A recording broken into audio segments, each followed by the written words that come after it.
കോഴിക്കോട് സ്ത്രീയെ ലൈംഗികമായി പീഡിപ്പിക്കാൻ ശ്രമിച്ചെന്ന പരാതിയിൽ പോലീസുകാരനെതിരെ കേസ്. സിറ്റി പോലീസിലെ പ്രത്യേക ക്രൈം അന്വേഷണ സംഘാംഗം ഉണ്ണികൃഷ്ണനെതിരെയാണ് ആരോപണം. സ്ത്രീയെ അസമയങ്ങളിൽ നിരന്തരമായി ഫോണിൽ വിളിച്ച് അശ്ലീലം പറഞ്ഞെന്നും പരാതിയിൽ പറയുന്നു. എന്ത് പറ്റി സാർ, എന്തിനാണ് വിളിച്ചതെന്ന് ചോദിച്ചു. അപ്പോൾ അയാൾ പറഞ്ഞു വെറുതെ വിളിച്ചതാണ് എന്ന് പറഞ്ഞു. നിങ്ങളെ സെൻറ്റ് ജോസഫ് പള്ളിയുടെ മുമ്പിൽ കഴിഞ്ഞ ദിവസം റോഡ് ക്രോസ് ചെയ്യാൻ വേണ്ടി നിൽക്കുന്നുണ്ടായിരുന്നല്ലോ എന്ന് പറഞ്ഞു. വല്ലാതെ വണ്ണം വെച്ചിട്ടുണ്ടല്ലോ എന്ന് പറഞ്ഞു. ഞാൻ പറഞ്ഞു ആ വണ്ണം ഉണ്ടായിരുന്നു സാർ, പക്ഷേ ഇപ്പം ഒരു 6-7 കിലോ കുറഞ്ഞു ഇപ്പം ഞാനെന്ന് പറഞ്ഞു. അപ്പോൾ അയാൾ പറഞ്ഞു വണ്ണം നല്ലപോലെ വെച്ചിട്ടുണ്ട്, കുറഞ്ഞിട്ടൊന്നുമില്ല, നിങ്ങളുടെ അങ്ങോട്ട് വല്ലാതെ വലുതായി ആണല്ലോ എന്ന് പറഞ്ഞു. അത് പറഞ്ഞതും ഒരു സ്ത്രീക്ക് സഹിക്കാൻ പറ്റുന്നതിനേക്കാൾ അധികമായിട്ട് എനിക്ക് തോന്നി.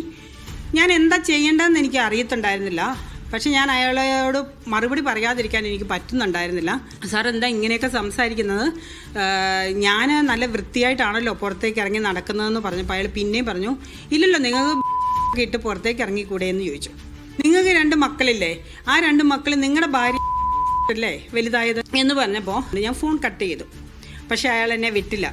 പിന്നെ എന്നെ ഫോൺ ചെയ്തു, ഞാൻ കട്ട് ചെയ്തു, പിന്നെ ഫോൺ ചെയ്തു, ഞാൻ കട്ട് ചെയ്തു.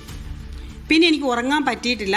ഞാനൊരു 11-12 മണിയോ പിറ്റേ ദിവസം 11-12 മണി വരെ ഞാൻ ആലോചിച്ച് എന്താ ചെയ്യേണ്ടതെന്ന്. ഞാൻ നേരെ കമ്മീഷണർ ഓഫീസിൽ പോയി സാറിന് ഞാൻ എഴുതി കൊടുത്തു, കംപ്ലയിൻറ്റ് എഴുതി കൊടുത്തു. ഈ കേസ് നിലനിൽക്കെ ആ ഒരു 5 മണിയൊക്കെ ആയപ്പോൾ ഈ പ്രതി ഉണ്ണി എന്നാണ് ഇയാളുടെ പേര്, ഈ പോലീസുകാരൻ്റെ പേര്, അയാൾ എൻ്റെ വീട്ടിൽ വന്നിട്ട് വല്ലാതെ ബെല്ലടിച്ചു.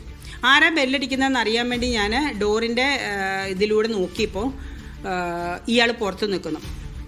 അത് കണ്ട് ഞാൻ വല്ലാതെ ഭയന്നുപോയി. ഇയാൾ എന്തിനാ ഇവിടെ വന്നതെന്ന് വല്ലാതെ പേടിച്ചു പോയി. ഞാനൊന്നും മിണ്ടിയില്ല. ഞാൻ അകത്തേക്ക് പോയിട്ട് ഞാൻ എൻ്റെ ഫ്രണ്ടിനെ വിളിച്ചു പറഞ്ഞു ഇയാളിങ്ങനെ വന്നിട്ടുണ്ടെന്ന് പറഞ്ഞു. ഞാനിപ്പോൾ ഏകദേശം 2-3 ദിവസമായി ഉറങ്ങിയിട്ട്. അപ്പോഴും ഏകദേശം ഒരു 2 മണിയോട് കൂടിയിട്ട് എൻ്റെ ഡോറിൻ്റെ ബെല്ല് രാത്രി 2 മണിയോട് കൂടി ഡോറിൻ്റെ ബെല്ലടിച്ചു. ഇപ്പം പുറത്തൊന്നും ലൈറ്റില്ല, എല്ലാ ലൈറ്റും ഓഫ് ചെയ്തിരിക്കുക. എനിക്ക് ആരാ വന്നതെന്ന് മനസ്സിലായില്ല. നേരം വെളുത്ത് 9:30 മണി ആയപ്പോൾ പിന്നെയും ബെല്ലടിച്ചു. ഞാൻ പോയി നോക്കിയപ്പോൾ 2 പെണ്ണുങ്ങളാണ്. ഈ പ്രതി ഉണ്ണിയുടെ വൈഫാണെന്ന് പറഞ്ഞു, ഈ പോലീസുകാരൻ്റെ. അപ്പോൾ ഞാൻ പറഞ്ഞു എന്നാൽ കയറി ഇരിക്കുന്നു പറഞ്ഞു. അപ്പോൾ ഞാൻ ചോദിച്ചു എന്തിനാ വന്നേ എന്ന് ചോദിച്ചപ്പോൾ അവർ പറഞ്ഞു ഞാൻ കാല് പിടിച്ച് ക്ഷമ ചോദിച്ചിട്ട് ആ കേസ് ഒന്ന് പിൻവലിപ്പിക്കാൻ വേണ്ടി വന്നതാണെന്ന് പറഞ്ഞു. ഞാൻ പറഞ്ഞു കാല് പിടിച്ചാലൊന്നും ആ കേസ് പിൻവലിക്കാൻ പറ്റില്ല എന്ന് പറഞ്ഞു.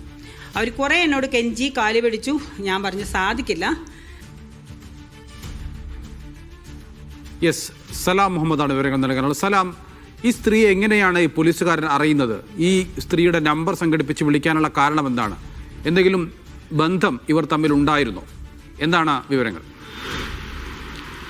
നൗഫൽ, നേരത്തെ ഈ യുവതിയുമായി ഈ പ്രതിക്ക് ബന്ധമുണ്ടായിരുന്നു. അതിനുശേഷം പിന്നീട് കുറെ കാലം ഇവർ തമ്മിൽ ബന്ധമുണ്ടായിരുന്നില്ല. അതിനുശേഷമാണ് ഇങ്ങനെ ഈ സ്ത്രീയെ കണ്ട്, അതായത് ഈ പീഡനത്തിനിരയായിട്ടുള്ള സ്ത്രീയെ കണ്ട് ഇവരുടെ നമ്പർ ഇയാൾ കൈക്കലാക്കുന്നത്. അതിനുശേഷമാണ് ഈ ഫോണിലേക്ക് വിളിച്ച് നിരന്തരമായി ഇവരെ ശല്യം ചെയ്യുകയും ലൈംഗിക ചുവയോടെ സംസാരിക്കുകയും ചെയ്തത്. ആ ഒരു പരാതിയാണ് ഇപ്പോൾ നടക്കാവ് സ്റ്റേഷനിൽ ലഭിക്കുകയും അതിന് പിന്നാലെ ഇയാൾക്കെതിരെ കേസെടുക്കുകയും ചെയ്തിരിക്കുന്നത്. കോഴിക്കോട് സിറ്റി പോലീസിലെ പ്രത്യേക അന്വേഷണ സംഘാംഗമായിട്ടുള്ള ഗ്രേഡ് SI കൂടിയായിട്ടുള്ള ഉണ്ണികൃഷ്ണൻ എന്നയാൾക്കെതിരെയാണ് ഇപ്പോൾ കേസെടുത്തിരിക്കുന്നത്. ഈ യുവതി പറയുന്ന പ്രകാരമാണെങ്കിൽ ഇവരുടെ ഫോണിലേക്ക് നിരന്തരമായി വിളിക്കുകയും ലൈംഗിക ചുവയോടെ സംസാരിക്കുകയും ചെയ്തു. അതിന് പിന്നാലെ കമ്മീഷനോട് വിവരം പറഞ്ഞെങ്കിലും പിന്നീട് ഈ യുവതി താമസിക്കുന്ന സ്ഥലത്തെത്തുകയും ഇവരുടെ ഡോറിൽ മുട്ടുകയും അങ്ങനെ ആ രീതിയിലുള്ള ലൈംഗിക ഉപദ്രവത്തിന് ശ്രമിച്ചു എന്നുള്ളതാണ് യുവതി പറയുന്നത്. വളരെ അശ്ലീലമായ ഭാഷയിലാണ് ഇയാൾ സംസാരിക്കുന്നത്. പലതവണ ഇയാളെ വിലക്കിയിട്ടുണ്ടായിരുന്നു. എന്നാൽ അതൊന്നും തന്നെ മുഖവിലക്കെടുക്കാതെ വീണ്ടും ഈ ശല്യം തുടരുകയാണ് ഇയാൾ ചെയ്തത്. ഏതായാലും ഇപ്പോൾ ഈ യുവതി നടക്കാവ് സ്റ്റേഷനിൽ പരാതി നൽകുകയും നടക്കാവ്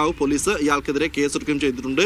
ലൈംഗികമായി സ്ത്രീയെ ഉപദ്രവിക്കൽ, അതുപോലെ തന്നെ അശ്ലീല ഭാഷ ഉപയോഗിച്ച് സ്ത്രീകളോട് സംസാരിക്കൽ, ആ വകുപ്പുകളൊക്കെ തന്നെ ചേർത്തുകൊണ്ടാണ് ഇപ്പോൾ ഇയാൾക്കെതിരെ കേസെടുത്തിരിക്കുന്നത്. ഏതായാലും ഇനിയൊരു പക്ഷേ തദ്ദേശ തെരഞ്ഞെടുപ്പ് അടുത്ത സാഹചര്യത്തിൽ ഇലക്ഷൻ കമ്മീഷന്റെ കൂടി അനുമതി ലഭിച്ച സാഹചര്യത്തിലായിരിക്കാം ഇയാൾക്കെതിരെ കൂടുതൽ നടപടികളിലേക്ക് പോലീസ് കടക്കുക. സാധാരണ ആ നടപടിക്രമം കൂടി തദ്ദേശ തെരഞ്ഞെടുപ്പിന്റെ ഭാഗമായി പൂർത്തിയാക്കാനുണ്ട്. ആ ഒരു സാഹചര്യത്തിൽ ഇയാൾക്കെതിരെ കൂടുതൽ ശക്തമായ നടപടിയിലേക്ക് പോലീസ് ഈ അനുമതി ലഭിച്ചതിന് ശേഷമായിരിക്കും കടക്കുക എന്നുള്ളതാണ് മനസ്സിലാക്കുന്നത്. ഏതായാലും യുവതിയെ ഈ പരാതിയിൽ നിന്ന് പിൻവലിക്കുന്നതിന് വേണ്ടി, നിലയിൽ പരാതിയിൽ നിന്നും പിന്മാറുന്നതിന് വേണ്ടി മറ്റൊരു സമ്മർദ്ദം കൂടി ഉണ്ടായതായി യുവതി പറയുന്നുണ്ട്. ഇയാളുടെ ഭാര്യ അടക്കം ഇവരുടെ വീട്ടിലെത്തുകയും ഇവരോട് സംസാരിച്ച് ഈ പരാതിയിൽ നിന്നും പിന്മാറണമെന്നൊരു ആവശ്യം മുന്നോട്ട് വെക്കുകയും ചെയ്തു. എന്നാൽ അതിനൊന്നും തന്നെ തയ്യാറാവാതെ പരാതിയുമായി സധൈര്യം മുന്നോട്ട് പോവുകയാണ് യുവതി ചെയ്തിട്ടുള്ളത്. ഏതായാലും ഇപ്പോൾ പോലീസ് കേസെടുത്തിട്ടുണ്ട്. ഇനി ഒരു പക്ഷേ കടുത്ത നടപടികളിലേക്ക് ഇയാൾ അറസ്റ്റ് ചെയ്യുന്നതടക്കമുള്ള നടപടികളിലേക്ക് കടക്കുന്നതിന് മുമ്പ് ഈ ഇലക്ഷൻ കമ്മീഷന്റെ കൂടി അനുമതി നേടേണ്ടതുണ്ട്. ആ അനുമതി ലഭിച്ച ശേഷമായിരിക്കും ഇയാൾക്കെതിരെ കൂടുതൽ ശക്തമായ നടപടികളിലേക്ക് പോലീസ് കടക്കുക എന്നുള്ളതാണ് നൗഫൽ മനസ്സിലാക്കുന്നത്.